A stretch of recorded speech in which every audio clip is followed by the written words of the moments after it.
Hello, students. Good evening to all of you. Hope all of you are well and taking care. Today, let us continue our chapter 4, 11th class में we were talking about vectors. हम क्या पढ़ रहे थे? Vectors को continue करते हैं. Definition हम सबको समझ में आ गई होगी. वेक्टर्स को ऐड कैसे करते हैं ये भी समझ में आ गया होगा. नेक्स्ट जो हमें डिस्कस करना है आज, that is few types of vectors. Types of vectors की हम बात करेंगे. क्या क्या होते हैं देखें ज़रा. एक दो टर्म मैंने इंट्रोड्यूस कर दी थी, उनको रिपीट करके आगे बढ़ेंगे. Like what are equal vectors. Equal vectors means the vectors which have same magnitude, vectors which have same magnitude and same direction, same magnitude and same direction.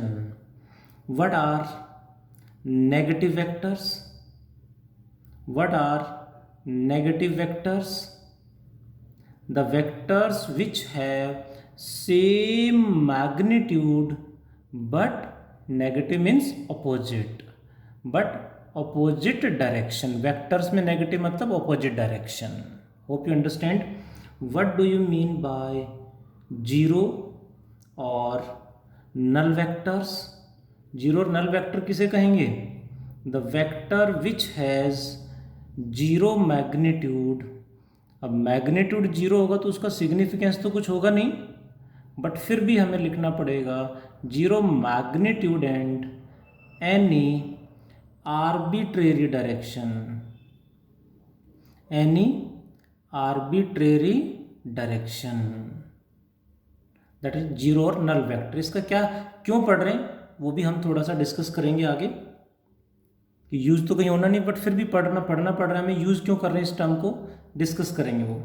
Next is what do you mean by coinitial vectors. Co का मतलब same, co मतलब same initial point. The vectors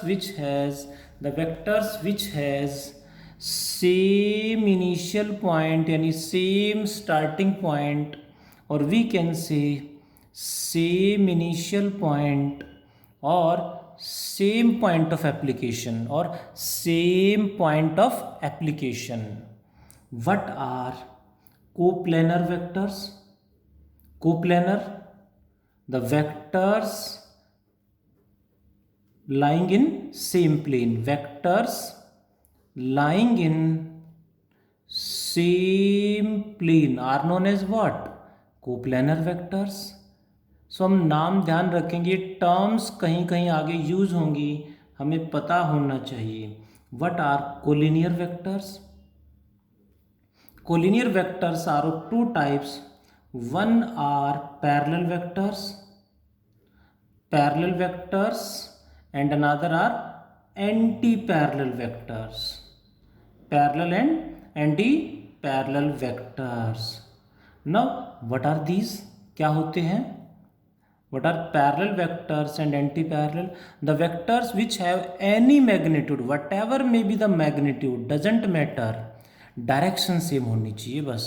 same direction है parallel vectors, opposite direction है तो anti parallel vectors हो जाएंगे. Magnitude कम हो ज़्यादा हो इक्वल हो doesn't matter. Direction same parallel vectors, opposite direction anti parallel vectors. Both are collinear vectors यानी vectors acting on same line. That is few more vectors are there. Like what do you mean by, next is what do you mean by unit vector. What is unit vector? ये क्या होता है? Direction of a vector is known as unit vector. ध्यान देंगे, direction of a vector is known as unit vector. हर vector की direction होती है, that direction is named unit vector. Symbol क्या होगा, रिप्रेजेंट कैसे करेंगे, फॉर्मूला क्या होगा, वो भी हमें सीखना है. देखें ज़रा. Let this is a vector, A vector. ये टेल, ये हेड, ये मैग्नीट्यूड और ये डायरेक्शन। क्या डेफिनेशन लिखी? Direction of a vector. इसकी डायरेक्शन क्या है? This one. So this is the unit vector. What is its symbol? Letter with the cap. जो डायरेक्शन है एरो, ये कैप है, इसको लेटर के ऊपर रख देंगे तो ये बन जाएगा symbol for unit vector. Vector का symbol letter with the arrow head, but letter के ऊपर कैप लगा देंगे तो वो यूनिट वेक्टर का सिंबल होगा। It is only direction. इसके पास मैग्नीट्यूड एंड डायरेक्शन दोनों है, but it is only direction. Point है, इसका मैग्नीट्यूड भी होगा क्या कुछ? डायरेक्शन है ठीक है, बट इसका मैग्नीट्यूड भी होगा क्या कुछ? Answer is yes. इसका मैग्नीट्यूड कितना होना चाहिए? ऑलवेज 1। कैसे? देखें जरा, इसका फॉर्मूला बनाते हैं। किसी भी वेक्टर में क्या क्या होता है? मैग्नीट्यूड इनटू डायरेक्शन, दोनों होंगे। मैग्नीट्यूड इनटू डायरेक्शन, ये बन गया complete vector. If I will divide this complete vector by its magnitude, इस वेक्टर को, ये पूरा वेक्टर, इसको मैग्नीट्यूड से डिवाइड करूंगा तो क्या बचेगा? Only direction. ये कैंसिल हो जाएंगे बट कुछ तो बचेगा 1। So 1 into direction means direction. So इसका मैग्नीट्यूड हमेशा 1 होता है and direction is same as that of given vector. इसकी जो डायरेक्शन होगी वही इसका यूनिट वेक्टर होगा। So what is the formula for unit vector? Complete vector means vector divided by its magnitude. Magnitude को ऐसे मॉडुलस लगा देते हैं, या फिर complete vector divided by magnitude को कई बार ऐसे भी लिख देते हैं लाइक दिस, या फिर वेक्टर्स ड्रॉ करके मॉडुलस ड्रॉ कर दो। This is the formula for unit vector. There are some standard unit vectors. Standard मतलब इनको हम अपने अकॉर्डिंग चेंज नहीं कर सकते। स्टैंडर्ड यूनिट वेक्टर्स क्या होते हैं? देखें ज़रा। द स्टैंडर्ड यूनिट वेक्टर की मैं बात कर रहा हूँ। Are small I cap, small J cap and small K cap. What is I cap? Direction of X axis, J cap direction of Y axis and K cap direction of Z axis. ध्यान देंगे, ये X axis यानी I cap, ये Y axis यानी J cap. Z axis कहाँ होगा? Z axis यहाँ पे देखें तो ऊपर की तरफ होगा ऐसे। जेड एक्सिस ऐसे डायग्राम में आप देख पा रहे हो तो ऐसे ऊपर की तरफ होता है, ऊपर की तरफ आएगा हमारी तरफ, यानी यहाँ से ऐसे ऊपर की तरफ उठेगा ऐसे। उसको शो हम ऐसे करते हैं, शो ऐसे करते हैं एक्स वाई जेड, बट ये इधर नहीं है, ये रियल में ऐसे ऊपर की तरफ है, इन दोनों के परपेंडिकुलर ऊपर की तरफ। Hope you understand about Z axis. Show ऐसे करते हैं क्योंकि 3D डायग्राम है, हमें रिप्रेजेंट ऐसे ही करना पड़ेगा। Know the point is, direction के लिए आगे कहीं भी एक्स वाई जेड की बजाय बोलेंगे आई cap J cap K cap, तो हमें पता होना चाहिए आई cap J cap K cap किसकी डायरेक्शन को रिप्रेजेंट कर रहे हैं, किसके यूनिट वेक्टर हैं। नेगेटिव एक्स एक्सिस माइनस आई कैप, नेगेटिव वाई एक्सिस तो minus J cap, and negative Z axis के लिए माइनस के कैप मिलेगा। वही हमें यूज करना है। One more there is, that is known as position vector.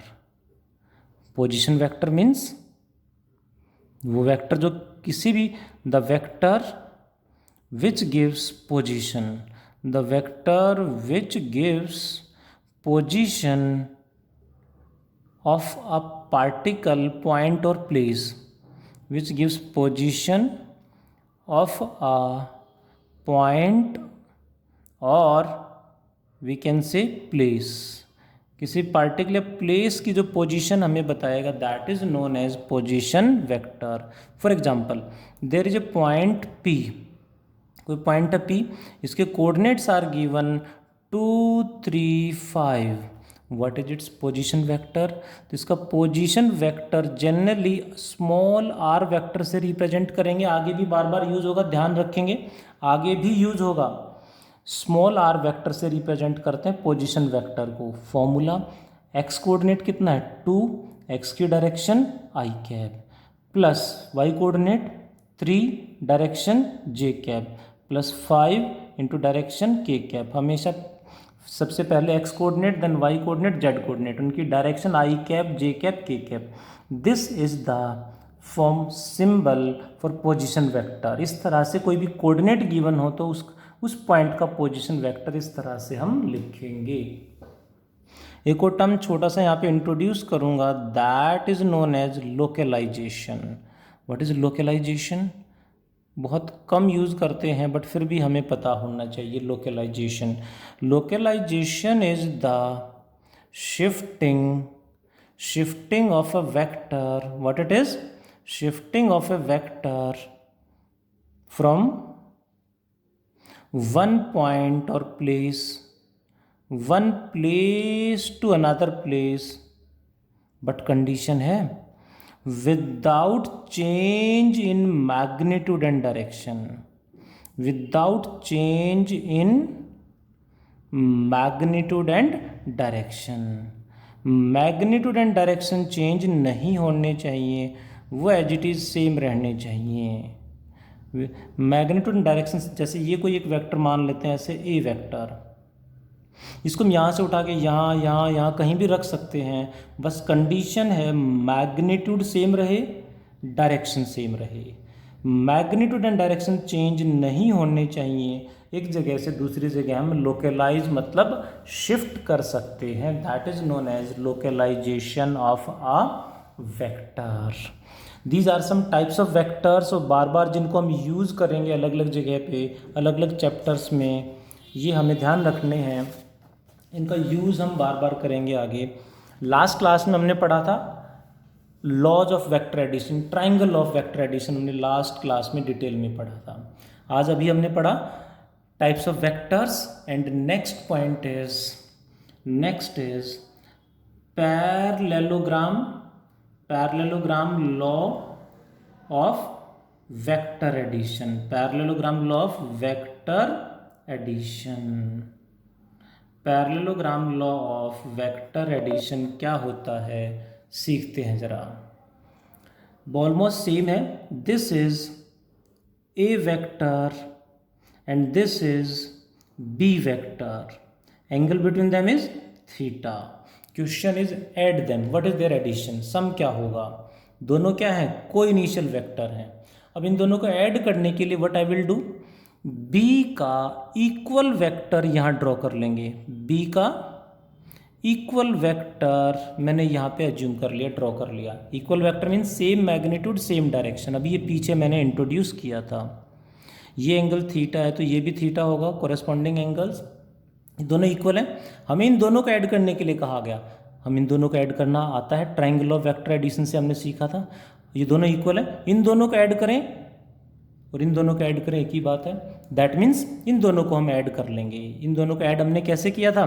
First vector की टेल सेकंड वेक्टर का हेड आपस में ज्वाइन कर देंगे। इस तरह से ये आ जाएगा resultant vector A vector plus B vector. Hope you understand. अब इन दोनों को कैसे ऐड करोगे? हमने last topic triangle of vector addition में बड़ा डिटेल में सीखा है कैसे। यहाँ से परपेंडिकुलर ड्रॉ करेंगे, इसको आगे प्रोड्यूस करके राइट एंगल ट्राइंगल में पाइथागोरस थ्योरम लगा देंगे। वो डेरिवेशन में यहाँ पे नहीं करा रहा हूँ, हम कर चुके हैं। So what is the resultant vector? A vector plus B vector. हम किसको ऐड कर रहे हैं? इन दोनों को हमने ऐड किया है, बट ये दोनों इक्वल हैं तो इन दोनों का एडिशन या इन दोनों का एडिशन एक ही बात है। इसका मैग्नीट्यूड क्या आएगा? जस्ट डायरेक्ट आंसर लिख रहा हूँ, क्योंकि कैसे आंसर डिराइव करना है, प्रूव कहाँ से करना है? ट्राइंगल लॉ से। √a² plus b² plus 2ab cos theta last class में हम पढ़ चुके हैं। वही as it is same derivation है, कोई चेंज नहीं है। नाम क्यों बदल दिया वो भी मैं डिस्कस करूँगा। मैग्नीट्यूड डायरेक्शन का फॉर्मूला क्या था? This angle made by the resultant vector with first vector, ये एंगल हमें निकालना है। फॉर्मूला वही सेम तरीका है जो हमने कैलकुलेट किया था, क्योंकि कुछ अलग है ही नहीं। क्योंकि हम कर क्या रहे हैं? ट्राइंगल ऑफ वेक्टर एडिशन ही तो कर रहे हैं ये। That means we are using triangle of vector addition parallelogram law को प्रूव करने के लिए। Why it is parallelogram law? A का इक्वल वेक्टर और हम यहाँ पे ड्रॉ कर लें इस तरह से, तो यू विल वॉच दैट कि ये एक पैरेललोग्राम बन गया है। सो शेप चेंज हो गई, डायग्राम अलग है, पैरेललोग्राम बन रही, इसलिए नाम पैरेललोग्राम रख दिया है। बट हमें ऐड करने के लिए भी ट्रायंगल लॉ ही यूज़ किया, यानी ये आए तो स्टेटमेंट अलग होगी, डायग्राम अलग होगा, but derivation same triangle law वाला ही कर देना है। स्टेटमेंट में क्या डिफरेंस होगा वो मैं बता देता हूँ। स्टेटमेंट में क्या अलग है वो मैं डिक्टेट भी कर देता हूँ, लिख देता हूँ, ध्यान रखेंगे। स्टेटमेंट भी साथ में पूछेंगे शायद। इफ़ ध्यान रखेंगे, इफ़ टू ध्यान रखेंगे यहाँ पे एडजेसेंट साइड्स। एडजेसेंट साइड्स का मतलब जो साइड्स कॉन्टैक्ट में है, जैसे ये दोनों एडजेसेंट है, बट ये दोनों एडजेसेंट नहीं है, ये दोनों एडजेसेंट है। तो यहाँ पे इन दोनों का सम निकालना था, तो ये दोनों क्या होगी, यहाँ पे एडजेसेंट है और ये इन दोनों का कोरेस्पॉन्डिंग डायगोनल, क्योंकि डायगोनल तो यहाँ भी होगा, बट इन दोनों का जो डायगोनल होगा उसे बोलेंगे corresponding diagonal. If two adjacent sides of a parallelogram represent what? Two vectors. If two adjacent sides of a parallelogram represent two vectors, then what is the resultant? Then their corresponding diagonal, ध्यान देंगे corresponding मतलब उन्हीं दोनों का जो diagonal है ये वाला, then क्योंकि diagonal एक और भी है, then their corresponding diagonal will represent their sum, will represent their vector sum, will represent their vector sum. That is the statement. क्या डिफरेंस आ गया, वहाँ पे क्या था वो भी स्टेटमेंट आपको याद होगी, कंपेयर कर सकते हैं। That is parallelogram law of vector addition. हमने क्या पढ़ा आज, फ्यू टाइप्स ऑफ वेक्टर्स, कितने टाइप के होते हैं वो हमने डिस्कस किया, ये अलग अलग जगह यूज़ होंगे। जैसे यहाँ पे हमने पढ़ा था इक्वल वेक्टर्स, और यहाँ पे b का इक्वल वेक्टर ड्रॉ करना पड़ गया। सो ध्यान रखेंगे सभी टर्म्स। एंड पैरेललोग्राम लॉ की सिर्फ स्टेटमेंट और डायग्राम मैंने समझाया पूरा डिटेल में, बट प्रूफ आ गया तो प्रूफ हमें सेम ट्रायंगल लॉ ही करना है, एज इट इज़ कर देंगे, डायग्राम और स्टेटमेंट अलग लिख देंगे। That is parallelogram law of vector addition. आज इतना ही पढ़ते हैं। Thank you all, take care.